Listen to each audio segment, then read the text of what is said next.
नमस्कार दोस्तों, स्वागत है आपका साइट फॉर वर्ल्ड के ऑफिशियल लर्निंग प्लेटफॉर्म पर, जहां स्टूडेंट्स और जॉब सीकर्स के लिए करियर, टेक्नोलॉजी और प्लेसमेंट से जुड़ी इंडस्ट्री ओरिएंटेड और प्रैक्टिकल नॉलेज दी जाती है। अगर आप अपनी स्किल्स को नेक्स्ट लेवल तक ले जाना चाहते हैं, तो आप बिल्कुल सही जगह पर आए हो। चलिए शुरू करते हैं आज का इम्पोर्टेंट सेशन। नमस्ते स्टूडेंट्स। कभी सोचा है कि एक बड़ी सी कंपनी के अंदर रोज हजारों छोटे बड़े डिसीजंस आखिर लिए कैसे जाते हैं? इसके पीछे ना एक हिडन इंजन काम करता है। तो आज हम उसी इंजन को यानी बिजनेस इंफॉर्मेशन सिस्टम्स को आसान भाषा में समझेंगे। रेडियो फोकस मोड ऑन है।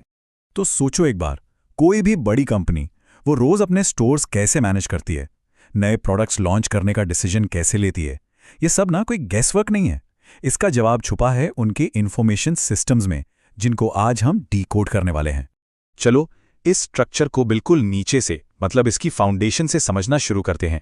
सबसे पहले बात करते हैं उस लेवल की जहां कंपनी का रोज का काम होता है, उसकी डेली ग्राइंड, मतलब उसकी बुनियाद। किसी भी कंपनी को ना आप इस पिरामिड की तरह इमेजिन कर सकते हो, जिसके 3 अलग अलग लेवल्स हैं और हर लेवल की इंफॉर्मेशन की जरूरत बिल्कुल अलग है। हम अपनी जर्नी इसके बेस से शुरू करेंगे, यानी ऑपरेशनल लेवल से। समझ आ रहा है हम कहां से स्टार्ट कर रहे हैं? बिल्कुल ग्राउंड फ्लोर से। इस ग्राउंड लेवल पर जो सिस्टम काम करता है वो है ट्रांजैक्शन प्रोसेसिंग सिस्टम, या शॉर्ट में टीपीएस। इसे कंपनी का वर्क हॉर्स समझ लो। हर छोटी बड़ी डेली ट्रांजैक्शन, एक सेल हुई, एक सैलरी पेमेंट हुई, एटीएम से पैसा निकला, सब कुछ ये सिस्टम कैप्चर और रिकॉर्ड करता है। बिल्कुल रूटीन काम। तो इस सिस्टम को यूज कौन करता है? सोचो, इसको यूज करते हैं फ्रंटलाइन एम्प्लॉइज, जैसे स्टोर का कैशियर, बैंक का टेलर या एयरलाइन का क्लार्क। यही लोग हैं जो कंपनी के डे टू डे बिजनेस को चलाते हैं। तो इनका काम क्या हुआ? डेटा एंटर करना, सही है? चलो एक सिंपल सा एग्जांपल लेते हैं। Payroll system. इसका इनपुट क्या है? एम्प्लॉय ने कितने घंटे काम किए और उसकी पे रेट क्या है, सिंपल। और आउटपुट उसकी पे चेक। टीपीएस का काम बिल्कुल ए से बी तक सीधा और साफ होता है। क्लियर है ना? अच्छा, अब टीपीएस 2 तरह से काम कर सकता है।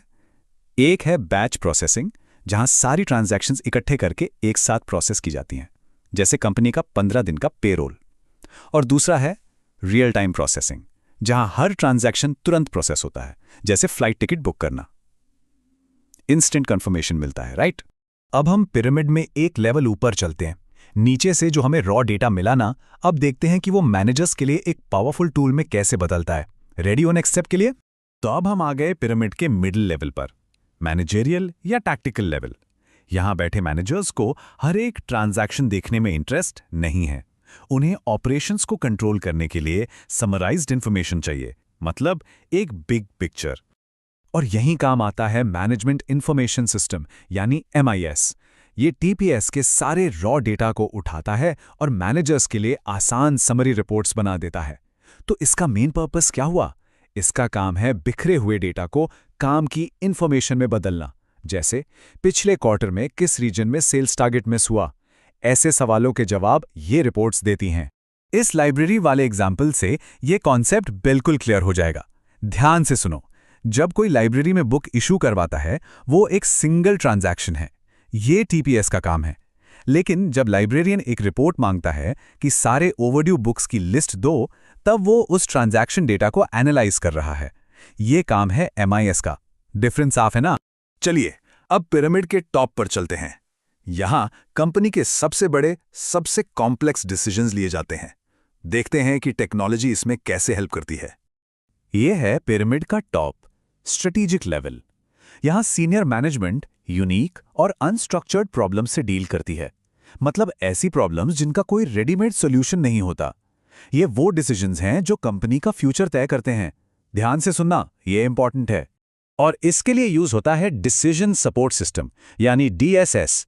ये एक इंटरैक्टिव टूल है जो यूनिक प्रॉब्लम्स को सॉल्व करने में हेल्प करता है। इसकी खास बात यह है कि ये टीपीएस और एमआईएस से इंटरनल डेटा तो लेता ही है, साथ में एक्सटर्नल डेटा भी यूज करता है, जैसे मार्केट ट्रेंड्स या कॉम्पिटिटर क्या कर रहा है। इस कोट में इनका फर्क बिल्कुल साफ है। एमआईएस कंपनी को चीजें सही तरीके से करने में हेल्प करता है, मतलब एफिशिएंसी बढ़ाता है, जबकि डीएसएस मैनेजर को सही चीज करने में हेल्प करता है, मतलब सही डायरेक्शन चूज करने में। अगर इंटरव्यू में पूछा गया तो बता पाओगे ये ऐसी चीजें हैं जो आपको भीड़ से अलग करती हैं। ये बैंक लोन का एग्जाम्पल DSS की पावर को बिल्कुल साफ दिखाता है।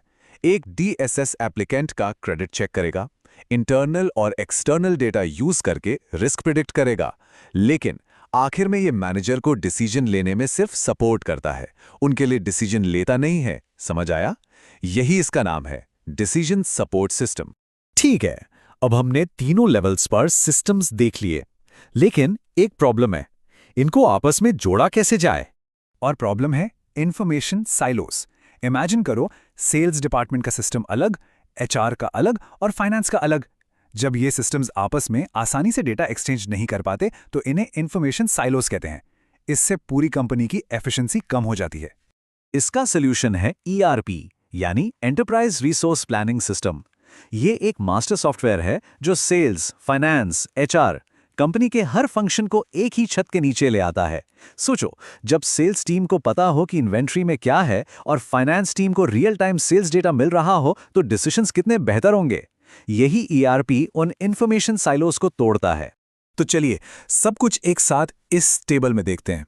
TPS ऑपरेशनल स्टाफ के लिए routine decisions, MIS middle managers के लिए रिपोर्ट्स एंड समरीज, और DSS सीनियर मैनेजर्स के लिए यूनिक डिसीजंस को सपोर्ट करने के लिए। यही इस पूरे सेशन का कोर है। इसको नोट किया? ये टेबल इन तीनों सिस्टम्स के फर्क को बिल्कुल साफ कर देता है। तो आज हमने क्या सीखा? हमने देखा कि कंपनीज इंफॉर्मेशन को अलग अलग लेवल्स पर कैसे मैनेज करती हैं। प्रैक्टिस करोगे ना? सिर्फ देखने से नहीं होगा।